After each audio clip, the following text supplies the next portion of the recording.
all our HERALD TV viewers, a very warm welcome. You are watching a special program on health talkies.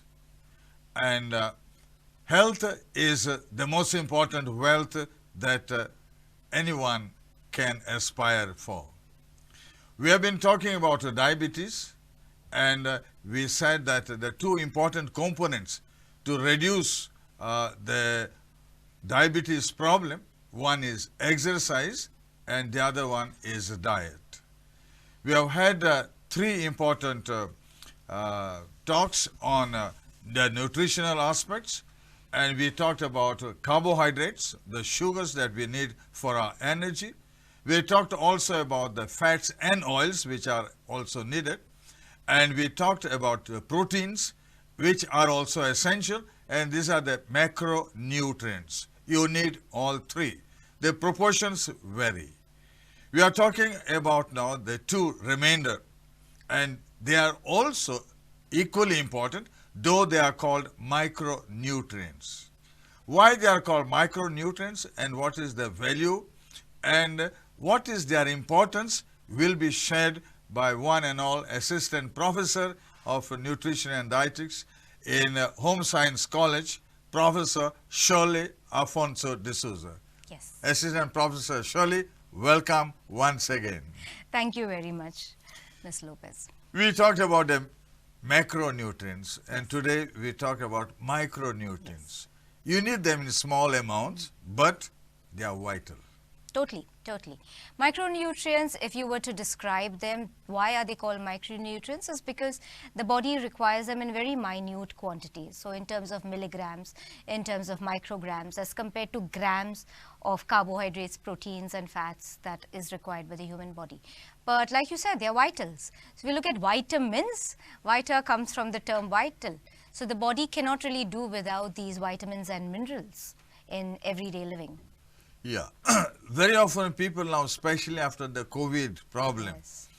they've been rushing to the pharmacies and vitamin B complex, vitamin D3, at one time unheard of the way that people now are looking for D3. Yes. And they buy all sorts of vitamins. Zinc is another one. True. And Vitamin C also. somebody said, you don't need to go to the pharmaceutical companies and buy them if you know what is the source of all these vitamins. Very true. And I am of the same belief because like we've spoken earlier also, the body is better able to absorb nutrients from their natural form. When we go to pharmacies and pick up supplements, over-the-counter supplements, they are in chemical form, which is made in pharmaceutical or nutraceutical companies. Now, not to do away with the importance of these nutraceutical companies, but if I don't have a deficiency of any of these vitamins and minerals, I don't really require supplements in chemical form. So the aim and the idea of every one of us should be able to prevent deficiencies, and we can do that if we incorporate these vitamins and minerals through our diet in small amounts on a daily basis. There's one school of thought which says that your food, if you know how to select, what to select and the amounts, so see, God has given you everything in the natural form. Totally. With vitamins and minerals, more so with the vitamins, we have two classes of them. We have the fat-soluble vitamins and the water-soluble vitamins. And if you look at the dietary sources of the vitamins, they are widespread through our fruits and vegetables. Fruits we eat raw. So the possibility of losing out on vitamin content of a fruit is not really there, except when we would maybe cut fruits and keep them, exposed to atmosphere, because vitamins are very labile, they're very sensitive nutrients, and they very easily interact with environmental conditions, oxidation, light being one of those conditions. So if you were to cut, and you've seen it, if you cut an apple and keep it exposed, it tends to turn brown. Now, the brown is mistakenly thought because of the iron content and, this concept of rusting that we have. But it's not really iron that is there in the apple that is causing the browning, but it is the oxidative changes of all the other micronutrients in there. Especially when we talk about cancer and the other problems. Yes. They have been talking about oxidative stress, oxidation, Yes. and the anti-properties that polyphenols, for example, that's what Yeah. they all have. Yeah. So in cancer, when we talk about oxidation that's happening, and it's happening within our body because of the oxygen that we are breathing in. And when we breathe in oxygen, our body tends to create what we refer to as free radicals. These free radicals, if you remember from your chemistry class in school, they are unpaired electrons. And when you have an unpaired electron, it's not stable. So in order to maintain stability, these free radicals start attacking every cell in our body in an attempt to gain electrons and stabilize themselves. This is what is causing oxidative damage. Yeah. So vegetables and fruits are a must. I would say, are they a must for breakfast, lunch, as well as dinner? It would be most ideal if we can incorporate them in all meals. But if that's not possible, generally breakfast may be a tad difficult. Of course, if you look at our Western breakfast or our English breakfast, like we call it, and you were to make a sandwich, we generally would just maybe add chicken in it or mayo or all those dressings. How about adding slices of tomato and cucumber and onions in it? You get your vegetable even for breakfast. I think from the Indian point of view, our Indian cooking basically draws from these products that you have been talking. It does have, like even if you were to make poha and upma, today we know that we use onions, of course, to bagar, and then you add tomatoes to it. We can go one step ahead, make a little bit of innovation, add capsicum to our upma. We can add carrots to the poha. So this is how you can incorporate even these vegetables within your breakfast.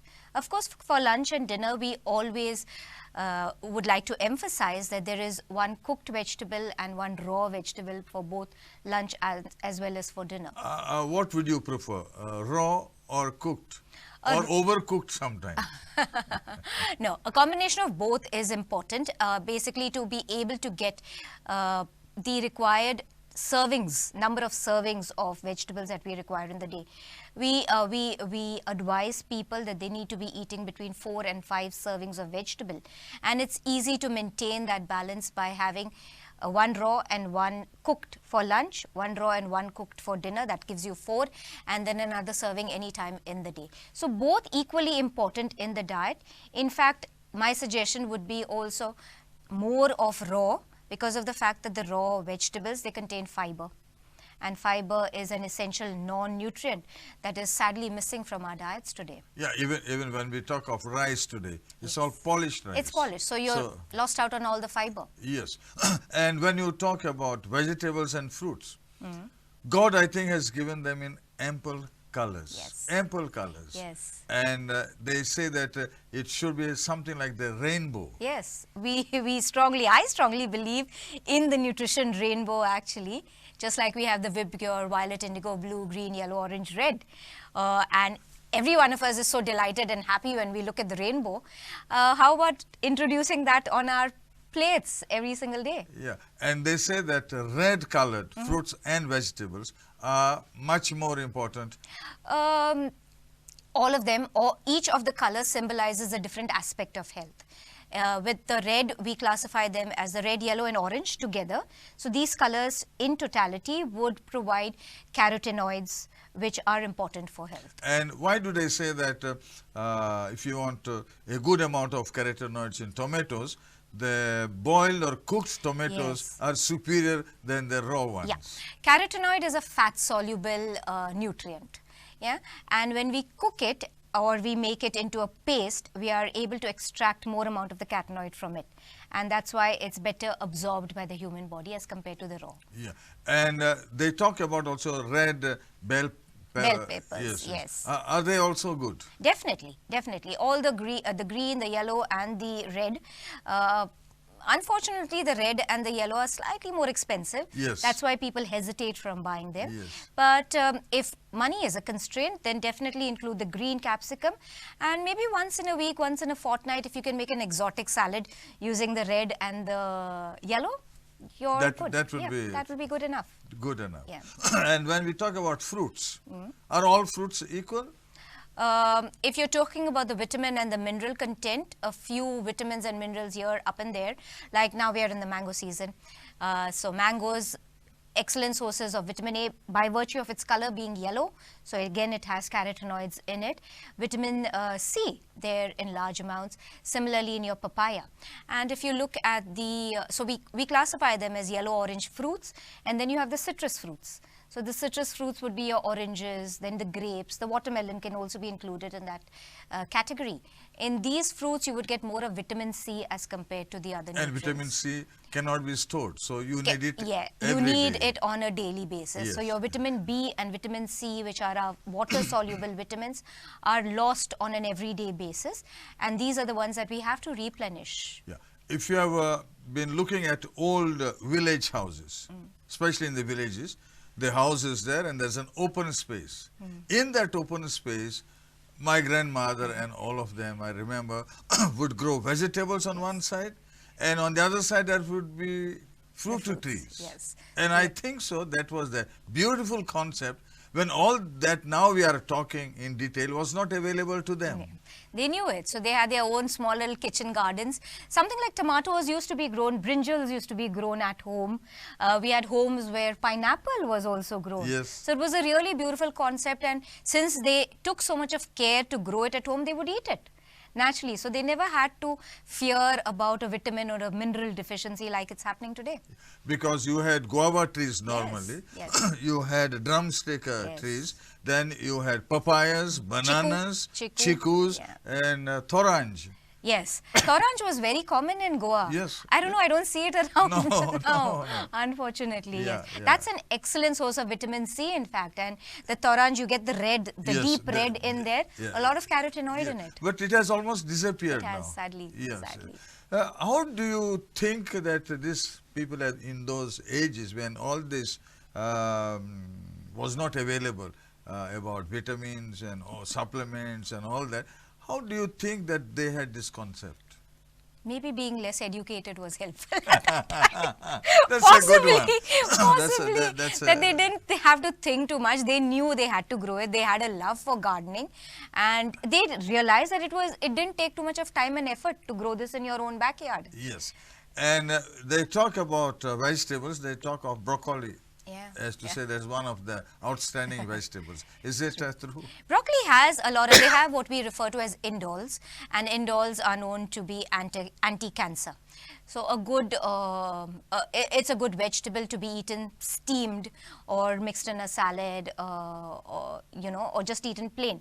But it is expensive. It is. So the Indian or the Goan equivalent for it would be your cauliflower, would be your cabbage also. We have the purple cabbage. Yeah, they say that purple color is much superior Yes. than the green one. The type of nutrients, the type of phytonutrients, the plant nutrients that you get from these colors which are purple, indigo, blue are slightly more beneficial to health. Yeah. So you would say that cruciferous vegetables are superior. They are superior. The cruciferous ones, like you said, are the broccoli, the cauliflower, the cabbage.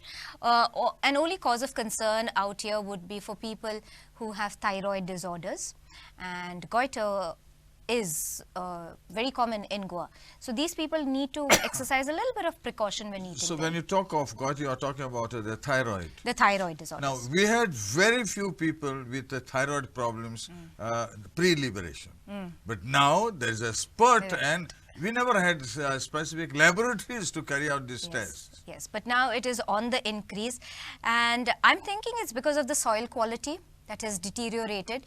Generally, we had iodine-rich soils. Especially being in the coastal region, it was but natural that we had to have an iodine-rich soil. But the soil quality has deteriorated, and iodine is the mineral which is required for the functioning of your thyroid gland in order to prevent goiter from being endemic in any country, in any nation. In the hilly areas of India, like the Himalayas and all, you would expect there to be high rates of goiter, but not in Goa. So I'm only assuming that it's because there is a loss of quality of our soils. And in those days, we used to get salt. I remember even in Panjim, I would go to Ribandar somewhere in those fields and pick up salt from there. And we never heard of special iodized salt. Iodized salt, yeah. Yeah. So that's become a concept today because of the high number of cases of goiter that we've seen in the country. And fish is another good source of iodine, actually. So possibly we were fish-eating people, a lot of fish in the olden days. And that's possibly what protected us, but it's changed over the years. Yeah, and then we talk about iodized salt. Yes. And some people say that the best iodized salt is the rock salt from the Himalayas. Marketing strategies, I would think. But yes, why rock salt or why the Himalayan pink salt is because of the blend of other minerals that are there. In addition to iodine, you would have a little bit of even calcium, a little bit of magnesium, zinc in them. And that's why it's promoted, especially in view of the fact that we are facing micronutrient deficiencies even in our country right now. Yeah. And another deficiency that has been noted is your D3. Yes, And vitamin. people go for supplements. And they say it's a hormone that is needed by our body. Once again, it is a hormone. It's not a new discovery. It's always been required by the human body, especially because vitamin D3 helps in the better absorption of calcium from our diet and prevents calcium loss from your bones. Unfortunately, with our lifestyle changes where we are cooped up in our homes or in our workplaces, very little sunlight exposure. When we do go out in the sun, we prefer to put sunscreen lotions or wear long sleeved and, just cover up ourselves. That's what's pushing people towards getting onto these supplements at a much early age. They say that in India, there's no problem of skin cancer as such, No, like you see in no, New Zealand, no. Australia. Because we have darker skin and the melanin in our skin is actually protecting us. Yes. So there's no reason why we need to be fearful of exposing ourselves to sunlight. But D3 is vital. Very, very, very vital. There's another one during COVID especially, they talked about zinc. Zinc. So zinc is a mineral which is very much important for immunity. Again, vitamin C and zinc only came up during COVID because it was immune related. But as nutritionists, we've always known it. We've always been teaching that zinc is essential for maintaining the immunity right from childhood. Zinc is essential even when you have cases of diarrhea. In order to stem the diarrheal losses, zinc is required. And they have been talking about this pan, no? You have this pan masala. Yes. That green leaf. They say Yes. there is some content of zinc in it. There would be because of the presence of chlorophyll and the interaction between chlorophyll and zinc that makes it available in pan. And they've been talking about another vegetable which they say is a grand vegetable, and that's your drumstick. Oh yes, moringa. Moringa.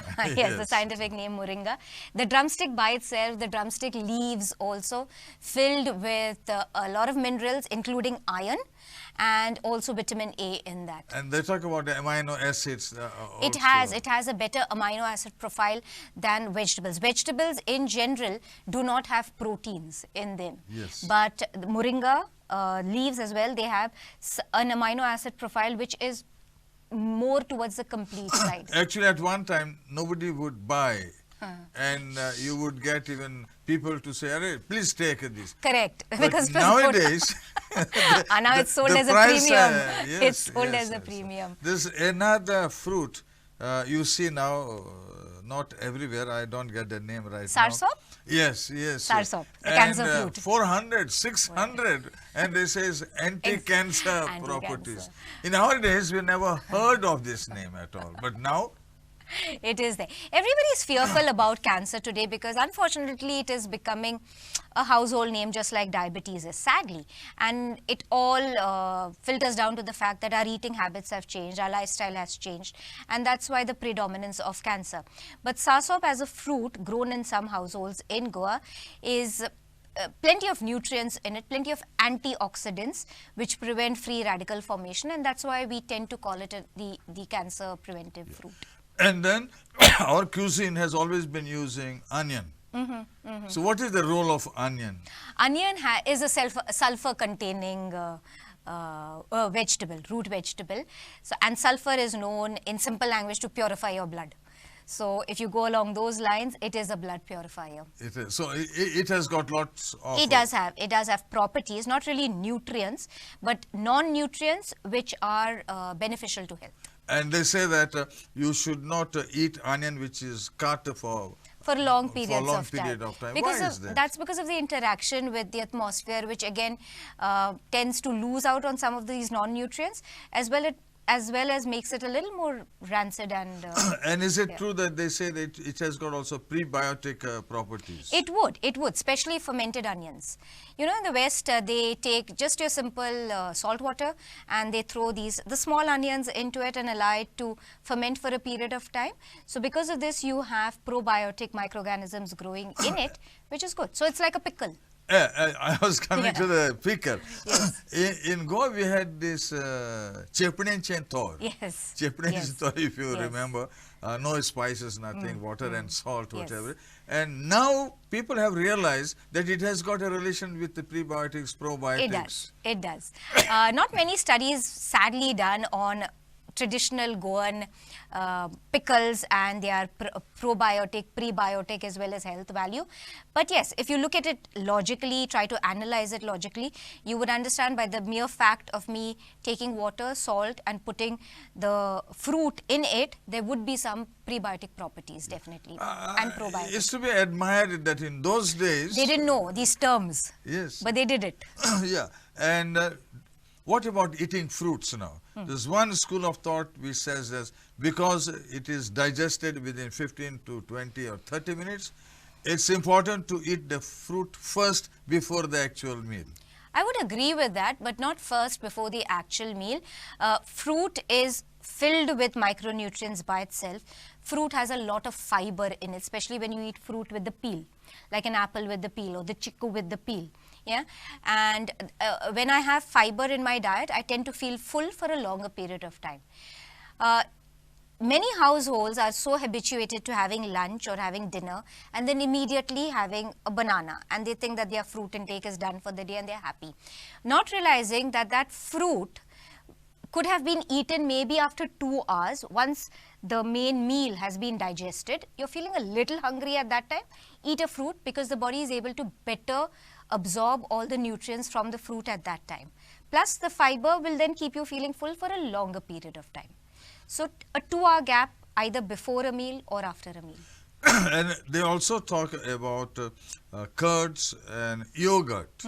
And one school of thought we say there's a difference between curd and yogurt, maybe marginal difference. But then is it necessary? There is a difference between curd and yogurt if you look at it from the microbiological point of view. The organisms that are used to make curd is slightly different from that you would use for yogurt. Yogurt has one extra organism, microorganism required in its production. I must interrupt you and share with you that you're an encyclopedia. Because we never talked about all these things. As and when I get the questions, I share with you. And you have a scientific reason and scientific mind. I admire that, Thank you. Sheryl. Thank you. Okay, so yogurt has an extra microorganism, Lactobacillus bulgaricus, in it, and that's why the difference between the two. And that would create a slight difference in how your gut microbiome works. Not major difference, but good enough to promote the two in a different manner. And they say that if your gut microbiome is in order, then your connection with the brain is established, the neurons which are there, they work better. And they say now that you are what you digest. Totally, totally. The gut is actually called the second brain today. Because if your gut is not functioning properly, we now realize that every other organ in your system is likely to also malfunction. And also, this thought that you have a chronological age, and then you have got a biological age, that if you keep all your organs younger than what they are, then you need not worry about how many years you will live. I would agree with that, because aging is a process that begins from the day you are born. And how quickly you age will depend upon your lifestyle.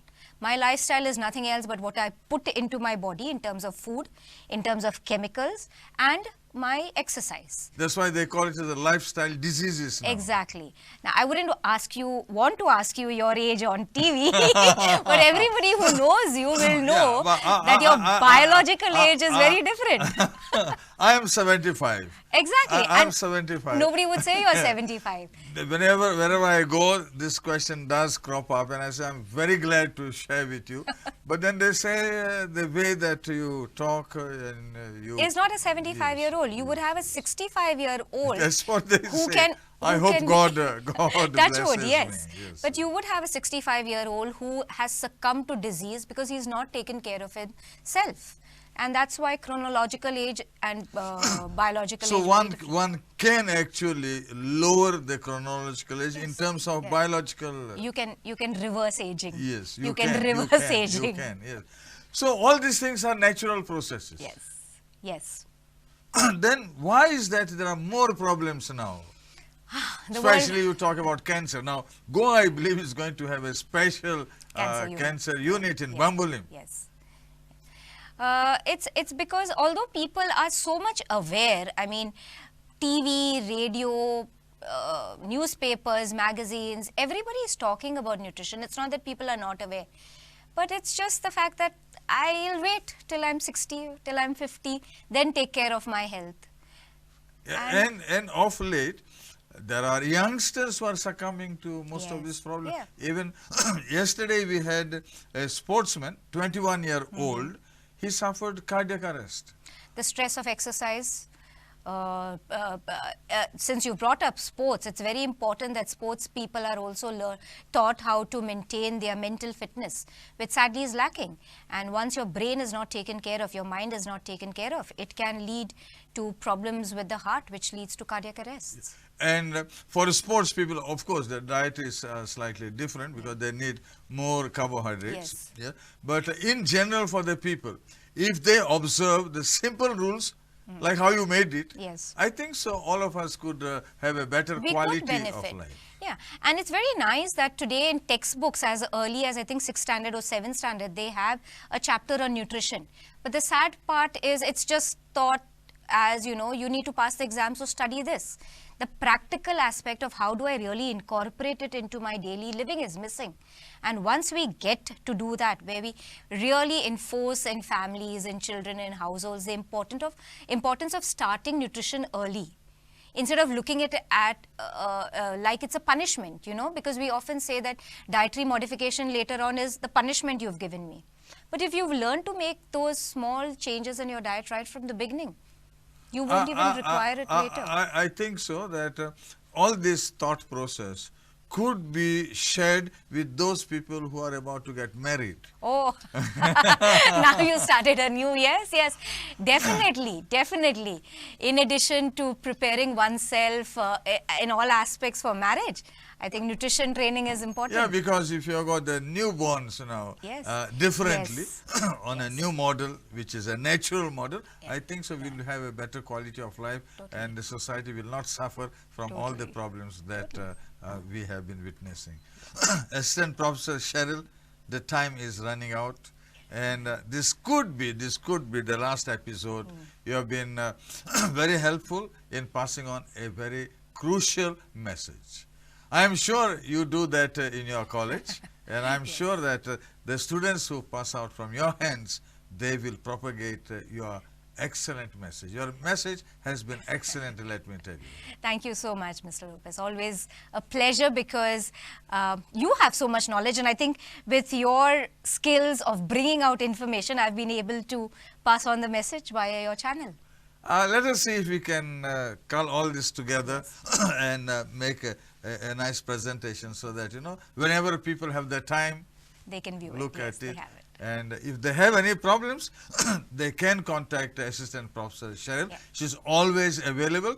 And the best part is that she's very simple, down to earth. I wish you the best of health. That's the only thing that I can share with you. May God bless you in this profession that you are, and that will make a world of difference in our living. Thank you very much, Assistant Professor Sheryl. God bless you once again. Thank you very much, Mr. Lopes.